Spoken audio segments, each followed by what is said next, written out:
बदल तो बहुत घना गया, पर समस्या एक सन्ना तो पानी का साधन हमारा गांव में। गलियां थी हमारी कच्ची होती थी, अभी तो पक्की होगी, सीमेंटेड होगी। अब पजामा कुर्ता और धोती खंडवा तो रह ही रहा, कोई है ही नहीं, मिलता ही नहीं। पुरानी जो चीजें थी आज के युग के बच्चे तो उनको कुछ जानते ही नहीं। इस वक्त हम झज्जर में हैं और ये झज्जर का मलिकपुर गांव है और यहाँ पर हम चौपाल लगाने जा रहे हैं। चौपाल में हम गांव की समस्याओं को लेकर, गांव में हो रहे बदलाव को लेकर, खेत जो जलवायु परिवर्तन हो रहा है उसका खेती पर जो असर पड़ रहा है उसको लेकर बातचीत करेंगे। महिलाओं, युवाओं और बच्चों को विकास को लेकर बात करेंगे। कितना गांव बदल रहा है, इन सभी मुद्दों पर हम बातचीत करेंगे। हमारे साथ बुजुर्ग भी हैं, बच्चे भी हैं, युवा भी हैं, हर वर्ग के लोग हैं हमारे साथ। तो ताऊ आपसे ही शुरुआत करेंगे कि गाँव आपकी उम्र कितनी हो गई और आप पहले अपना नाम बताइएगा। मेरा नाम महेंद्र। बहन जी आपकी उम्र कितनी हो गई? मेरी उम्र होगी 66 साल। 66। हाँ, 66 साल के हो गए आप। 66 साल में आपने अपने गांव को कितना बदलते हुए देखा है? भाई बदल तो बहुत घना गया, पर समस्या एक सन्ना तो पानी का साधन हमारा गांव में, ठीक है। और जमींदारा तो घना नीचा आ गया, ना कुछ भाव मिलता जमींदारा का अनाज का, और भाई मतलब बहुत नीचा आ गया जमींदारा। वैसे गांव में तब्दीली बहुत ज्यादा हो रही है कि हम नौकरी पेशा का सुबह ठीक तनख्वाह दे दे बढ़ के और अपना काम चल जाए, ना तो मतलब घना बदलाव को नहीं गाँव में। गलियां थी हमारी कच्ची होती थी, अभी तो पक्की होगी, सीमेंटेड होगी। पहले गलियों में खेलते थे, कूदते थे, हैं?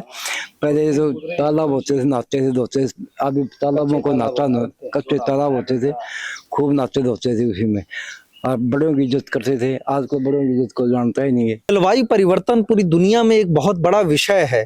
आपको क्या लगता है इस जलवायु परिवर्तन के चलते आपके गांव में कितना असर है? आप खेती किसानी करते होंगे, आपको कितना बदलाव उससे उसका दिख रहा है? बदलाव तो बहुत ज्यादा है, जैसे पैदावार का हिसाब से देखा तो बदलाव बहुत ज्यादा है, लेकिन जो है पानी की समस्या है वो बहुत कम हो गई।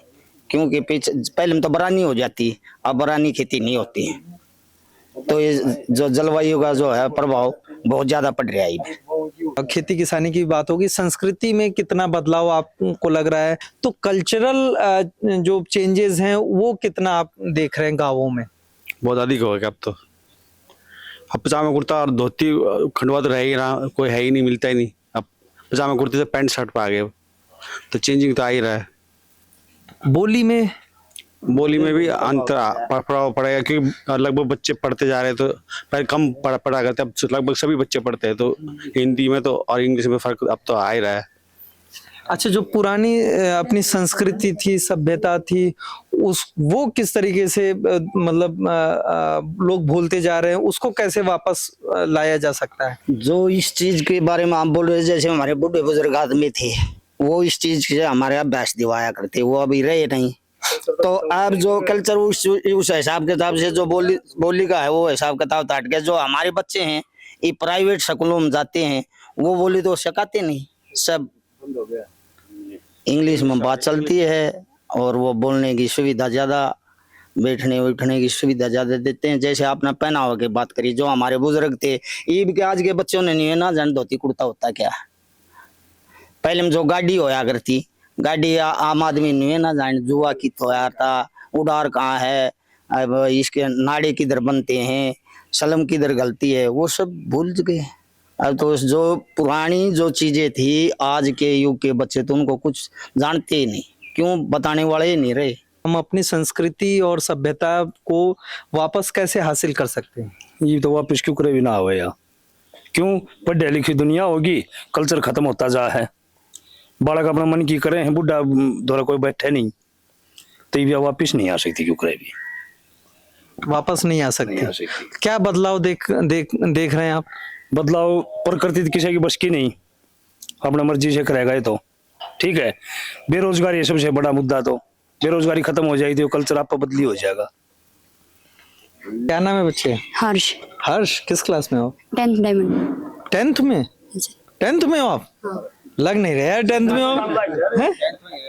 10th में पहुंच गए? अच्छा, क्या क्या पढ़ते हो? Science, physical, history, geography, political science और मैथ साइंस एसएस। अच्छा, क्या बनना है आपका? एम क्या है? एटीसी, एटीसी क्या होता है ये एटीसी? Air traffic controller. कैसे बनोगे आप? उसके लिए नॉन मेडिकल लेना पड़ता है। नॉन मेडिकल लेना हाँ। पड़ेगा। तो आपने अभी से कब डिसाइड किया एटीसी में जाने 8th क्लास में। का? 8th क्लास में? 8th क्लास में आपने डिसाइड कर लिया? 8th क्लास में आपने क्या सोचा होगा? 8th क्लास में आप क्या कुछ भी नहीं सोच रहा था वो तो 8th क्लास में ऐसे सोचते थे को कुछ फौज में भर्ती हो जावा बस, ये तमन्ना हो यार थी पहले आगे क्योंकि मैट्रिक हो जा और अपना भाज की एटीसी के बारे में आपने सुना है? एटीसी ना जबत का इन बड़का तो पूछो ये बताऊंगा नया दौर का बालक चाहिए। हाँ, वही कह रहे हैं ना कि 8th क्लास में आमतौर पे आप में से ज्यादातर लोग जो है ये आप सोचे भी नहीं होंगे कि हमें आगे क्या करना है। भाई उस टाइम तो जो पढ़ना था पढ़े और खेले कूदे, लेकिन ये 8th में जो है एटीसी बनने का इन्होंने लक्ष्य निर्धारित कर लिया। बहुत बढ़िया। आपका क्या नाम है? सुमित। सुमित, चश्मा क्या है वो नंबर वाले हैं? नंबर वाले हैं। अभी से चश्मा क्यों लग गया आपको? बचपन से ही आंखों में थोड़ी सी प्रॉब्लम है आपको? खाने पीने में क्या दिक्कत हो रही कुछ नहीं, खाने पीने कुछ दिक्कत नहीं है? हाँ। तो चश्मा कैसे लग गया? अब यहाँ जितने लोग हैं ये इनकी उम्र होगी 50 साल के ऊपर है सभी लोग, और किसी के आंखों में चश्मा नहीं है। आपके आंखों में चश्मा और इनके भी आंखों में चश्मा, ये बहुत बड़ा परिवर्तन है। जो देहाती खाना था वो बिल्कुल खत्म हो गया ही वे।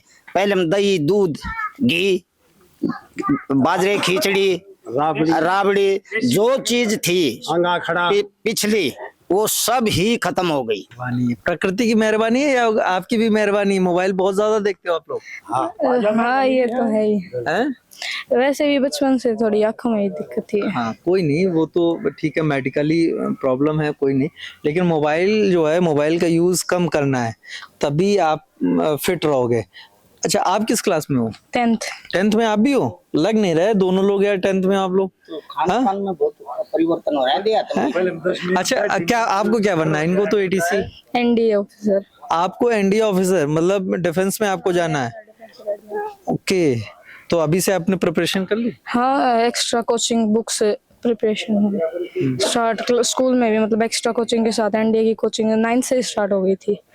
तो उसमें मतलब एसएसबी जो टेस्ट होता है, मैथ का अलग, इंग्लिश का, सारे टेस्टों के बारे में तैयार करवाते हैं।